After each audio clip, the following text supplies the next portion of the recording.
My favorite thing to do as a kid, once I learned how to ride a bicycle, was to drive up to a major road near me and check out all the new cars. Like before they came out, they were still in the back lots of the car dealerships, and there was no greater thrill to me as a kid than to like see these new cars that in my mind, no one else had seen yet. And I just loved the design lines on them.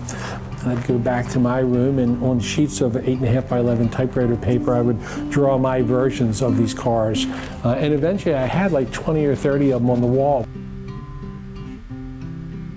So I'm very much into, I don't want to just say conceptual, but that's a classification.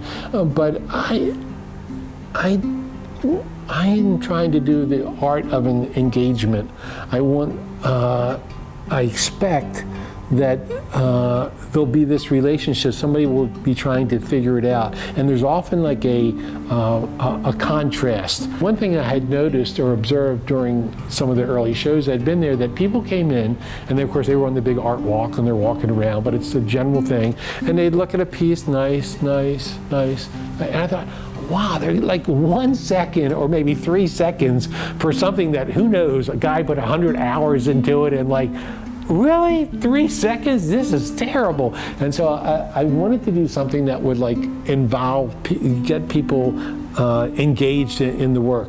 I printed out 500 copies each of the 18 of the world's greatest artworks, and then set up 4 acrylic shredder towers, I called them, with like a paper shredder on top of each one, and and a big neon sign that said, "Old art must die in order for new art to be born." But just that process of going into the project room, kind of reading the sign, kind of getting it, observing it, as the average person would do. Then they would start picking it out, and they'd go through their thing. Oh, I could never shred the, Michelangelo's work, but oh, Cindy Sherman, I could shred one of those, or these kind of choices are. I had to wait 2 hours to see that Van Gogh. He's definitely getting it now, and so it really did involve people, and that was kind of like an ideal circumstance and an ideal example of my work that I really want people to be engaged in it.